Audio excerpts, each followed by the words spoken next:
बोल सियापति रामचंद्र भगवान की जय। कथा प्रारंभ होते हैं, आओ वीर हनुमान। राम ते लक्ष्मण जानकी, सदा करो कल्याण। मेरे प्रभु राम जय जय राम, मेरे प्रभु राम जय जय राम। बोल सियापति रामचंद्र भगवान की जय। बोलो गणपति देव महाराज की जय। रामचरितमानस अयोध्या कांड पढ़ रही हूँ। मास परायण 20वां विश्राम हो चुका है, नवाहन परायण 5वां विश्राम हो चुका है। अब हम उससे आगे पढ़ेंगे। तब केवट ऊंचे चढ़ी धाई, कहो भरत सन भुजा उठाई। नाथ देखे विपट विशाला, पाकरि जम्बू रसाल तमाला। बोल सियापति रामचंद्र भगवान की जय। तब केवट दौड़कर ऊंचे चढ़ गया और भुजा उठाकर भरत जी से कहने लगा, हे नाथ, ये जो पाकर, जामुन, आम और तमाल के विशाल वृक्ष दिखाई देते हैं, जिन श्रेष्ठ वृक्षों के बीच में से एक सुंदर विशाल बड़ का वृक्ष सुशोभित है, जिसको देखकर मन मोहित हो जाता है। उसके पत्ते नीले और सघन हैं और उसमें लाल फल लगे हैं। उसकी घनी छाया सब ऋतुओं में सुख देने वाली है। मानो ब्रह्मा जी ने परम शोभा को एकत्र करके अंधकार और लालिमामयी राशि सी रच दी है। हे गुसाई, ये वृक्ष नदी के समीप है, जहाँ श्री राम जी की परण कुटी छाई है। वहाँ तुलसीदास जी बहुत ही सुंदर सुंदर वृक्ष शोभित हैं तुलसी के, जो कहीं कहीं सीता जी ने और कहीं लक्ष्मण जी ने लगाए हैं। इसी बड़ की छाया में सीता जी ने अपने कर कमलों से सुंदर वेदी बनाई है, जहाँ बैठी मुनि गणे सहित नित सिए राम सुजान। सुनहि कथा इतिहास सब, आगम निगम पुराण। मेरे प्रभु राम जय जय राम, मेरे प्रभु राम जय जय राम। जहाँ सुजान श्री सीताराम जी मुनियों के वृंद समेत बैठकर नित्य शास्त्र, वेद और पुराणों के सब कथा इतिहास सुनते हैं। सखा के वचन सुनकर और वृक्षों को देखकर भरत जी के नेत्रों में जल उमड़ आया। दोनों भाई प्रणाम करते हुए चले। उनके प्रेम का वर्णन करने से सरस्वती जी भी सकुचाती हैं। श्री रामचंद्र जी के चरण चिन्ह देखकर दोनों भाई ऐसे हर्षित होते हैं, मानो दरिद्र पारस पा गया हो। वहाँ की रज को मस्तक पर रखकर हृदय में और नेत्रों में लगाते हैं और श्री रघुनाथ जी के मिलने का समान सुख पाते हैं। भरत जी की अत्यंत अनिर्वचनीय दशा देखकर वन के पशु पक्षी और वृक्षादि जीव प्रेम में मगन हो गए।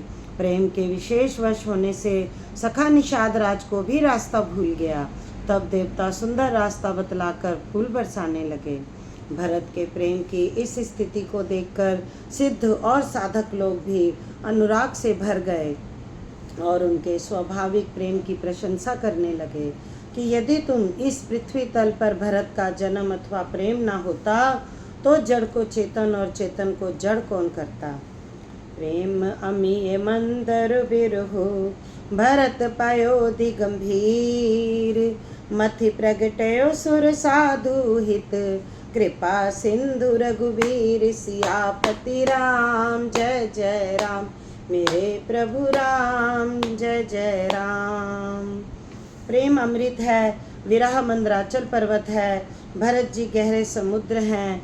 कृपा के समुद्र श्री रामचंद्र जी ने देवता और साधुओं के हित के लिए स्वयं इस भरत रूपी गहरे समुद्र को अपने विरह रूपी मंदराचल से मथ कर यह प्रेम रूपी अमृत प्रकट किया है। सखा निषाद राज सहित इस मनोहर जोड़ी को सघन वन की आड़ के कारण लक्ष्मण जी नहीं देख पाए।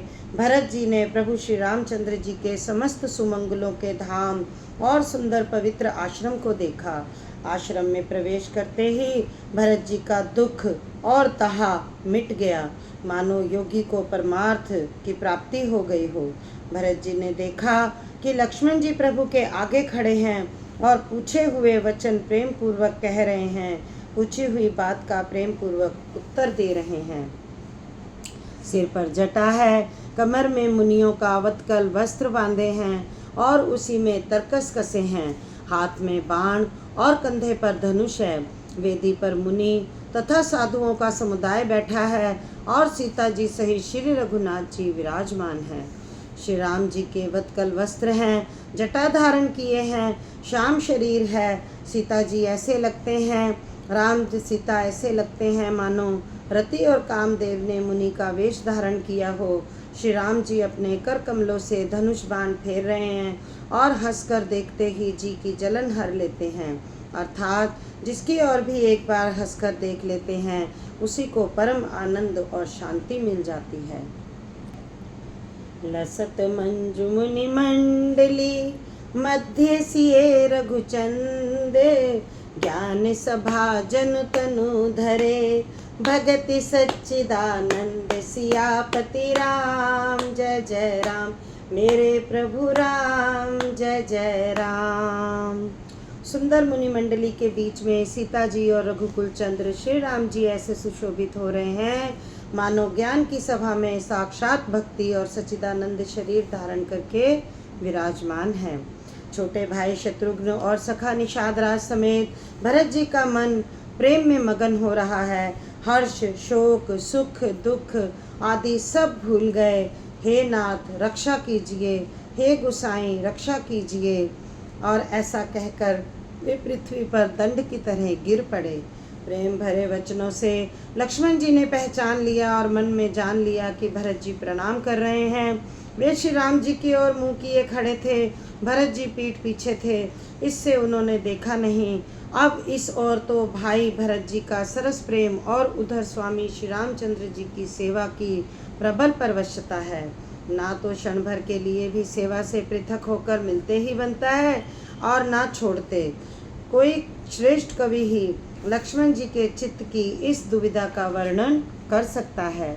वे सेवा पर भार रखकर खड़े रह गए, सेवा को ही विशेष महत्वपूर्ण समझकर उसी में लगे रहे, मानो चढ़ी हुई पतंग को खिलाड़ी खींच रहा हो। लक्ष्मण जी ने प्रेम सहित पृथ्वी पर मस्तक नवाकर कहा, हे रघुनाथ जी, भरत जी प्रणाम कर रहे हैं। यह सुनते ही श्री रघुनाथ जी प्रेम में अधीर होकर उठे। कहीं वस्त्र गिरा, कहीं तरकश, कहीं धनुष और कहीं बाण। बर बस लिए उठाई उर लाए कृपा निधान, भरत राम की मिलनी लखी, बिसरे सबही अपान सियापति राम। जय जय राम मेरे प्रभु राम, जय जय राम। कृपा निधान श्री रामचंद्र जी ने उनको जबरदस्ती उठाकर हृदय से लगा लिया। भरत जी और श्री राम जी के मिलने की रीति को देखकर सबको अपनी सुध भूल गई। मिलन की प्रीति कैसे बखानी जाए, वह तो कवि कुल के लिए कर्म, मन, वाणी तीनों से अगम है। दोनों भाई भरत जी और श्री राम जी मन, बुद्धि, चित्त और अहंकार को भुलाकर परम प्रेम से पूर्ण हो रहे हैं। कहिए उस श्रेष्ठ प्रेम को कौन प्रकट करे? कवि की बुद्धि किसकी छाया का अनुसरण करे? कवि को तो अक्षर और अर्थ का ही सच्चा बल है, नट ताल की गति के अनुसार ही नाचता है। भरत जी और श्री रघुनाथ जी का प्रेम अगम्य है। जहाँ ब्रह्मा, विष्णु और महादेव का भी मन नहीं जा सकता, उस प्रेम को मैं कुबुद्धि किस प्रकार कहूँ? भला गांडर की तांत से भी कहीं सुंदर राग बज सकता है? तालाबों और झीलों में एक तरह की घास होती है, उसे गांडर कहते हैं। भरत जी और श्री रामचंद्र जी के मिलने का ढंग देखकर देवता भयभीत हो गए। उनकी धुकधुकी ढकने लगी। देवगुरु बृहस्पति जी ने समझाया, तब कहीं वे मूर्ख चेते और फूल बरसाकर प्रशंसा करने लगे। मिली सपेम रिपुसुदनहि, केवट भेटे ओ राम, भूरि भाई भेटे भरत, लक्ष्मण करत प्रणाम सियापति राम। जय जय राम मेरे प्रभु राम, जय जय राम। फिर श्री राम जी प्रेम के साथ शत्रुघ्न से मिलकर तब केवट राज निषाद से मिले। प्रणाम करते हुए लक्ष्मण जी से भरत जी बड़े ही प्रेम से मिले। तब लक्ष्मण जी ललक कर बड़ी उमंग के साथ छोटे भाई शत्रुघ्न से मिले। फिर उन्होंने निषाद राज को हृदय से लगा लिया। फिर भरत शत्रुघ्न दोनों भाइयों ने मुनियों को प्रणाम किया और इच्छित आशीर्वाद पाकर वे आनंदित हुए। छोटे भाई शत्रुघ्न जी सहित भरत जी प्रेम में उमंग कर सीता जी के चरण कमलों की रज सिर पर धारण कर बार बार प्रणाम करने लगे। सीता जी ने उन्हें उठाकर उनके सिर को अपने कर कमल से स्पर्श कर सिर पर हाथ फेर कर दोनों को बिठाया। सीता जी ने मन ही मन आशीर्वाद दिया, क्योंकि वे स्नेह में मगन हैं, उन्हें देह की सुध-बुध नहीं है। सीता जी को सब प्रकार से अपने अनुकूल देखकर भरत जी सोच रहित हो गए और उनके हृदय का कल्पित भय जाता रहा। उस समय ना तो कोई कुछ कहता है, ना कोई कुछ पूछता है। मन प्रेम से परिपूर्ण है, वह अपनी गति से खाली है, अर्थात संकल्प विकल्प और चालने से शून्य है। उस अवसर पर केवट धीरज धर और हाथ जोड़कर प्रणाम करके विनती करने लगा। नाथ साथ मुनि नाथ के, मात सकल पुर लोग, सेवक सेनप सचिव सब, आए विकल वियोग, सियापति राम जय जय राम, मेरे प्रभु राम जय जय राम। हे नाथ, मुनिनाथ वशिष्ठ जी के साथ सब माताएं, नगरवासी, सेवक, सेनापति, मंत्री सब आपके वियोग से व्याकुल होकर आए हैं। गुरु का आगमन सुनकर शील के समुद्र श्री रामचंद्र जी ने सीता जी के पास शत्रुघ्न को रख दिया और वे परम धीर धुरंधर दीन दयालु श्री रामचंद्र जी उसी समय वेग के साथ चल पड़े। गुरु जी के दर्शन करके लक्ष्मण जी सहित प्रभु श्री रामचंद्र जी प्रेम में भर गए और दंडवत प्रणाम करने लगे। मुनि श्रेष्ठ वशिष्ठ जी ने दौड़कर उन्हें हृदय से लगा लिया और प्रेम में उमंग कर वे दोनों भाइयों से मिले। फिर प्रेम में पुलकित होकर केवट निषाद राज ने अपना नाम लेकर दूर से ही वशिष्ठ जी को दंडवत प्रणाम किया। ऋषि वशिष्ठ जी ने राम सखा जानकर उसको जबरदस्ती हृदय से लगा लिया, मानो जमीन पर लौटते हुए को प्रेम में समेट लिया हो। श्री रघुनाथ जी की भक्ति सुंदर मंगलों का मूल है। इस प्रकार कहकर सराहना करते हुए देवता आकाश से फूल बरसाने लगे। वे कहने लगे, जगत में इसके समान सर्वथा नीच कोई नहीं, और वशिष्ठ जी के समान बड़ा कौन है।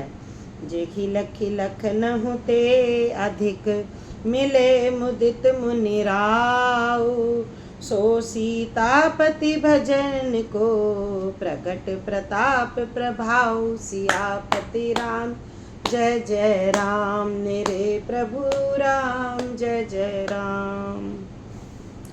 जिस निषाद को देखकर मुनिराज वशिष्ठ जी लक्ष्मण जी से भी अधिक उससे आनंदित होकर मिले, यह सब सीतापति श्री रामचंद्र जी के भजन का प्रत्यक्ष प्रताप और प्रभाव है। दया की खान सुजान भगवान श्री राम जी ने सब लोगों को दुखी जाना, मिलने के लिए व्याकुल जाना। तब तो जिस भाव से मिलने का अभिलाषा था, उस प्रकार का रुख रखते हुए उसी की रुचि के अनुसार भगवान मिले। उन्होंने लक्ष्मण जी सहित पल भर में सब किसी से मिलकर उनके दुख और कठिन संताप को दूर कर दिया। श्री रामचंद्र जी के लिए यह कोई बड़ी बात नहीं है। जैसे करोड़ों घड़ों में एक ही सूर्य की पृथक पृथक छाया प्रतिबिंब एक साथ ही दिखती है। समस्त पूर्वासी प्रेम में उमंग केवट के लिए उसके भाग्य की सराहना करते हैं। श्री रामचंद्र जी सब माताओं को दुखी देखा, मानो सुंदर लताओं की पंक्तियों को पाला मार गया हो। सबसे पहले श्री रामचंद्र जी कैकेयी से मिले और अपने सरल स्वभाव तथा भक्ति से उसकी बुद्धि को तर कर दिया। फिर चरणों में गिरकर काल कर्म और विधाता के सिर दोष मढ़कर श्री राम जी ने उनको संतावना दी।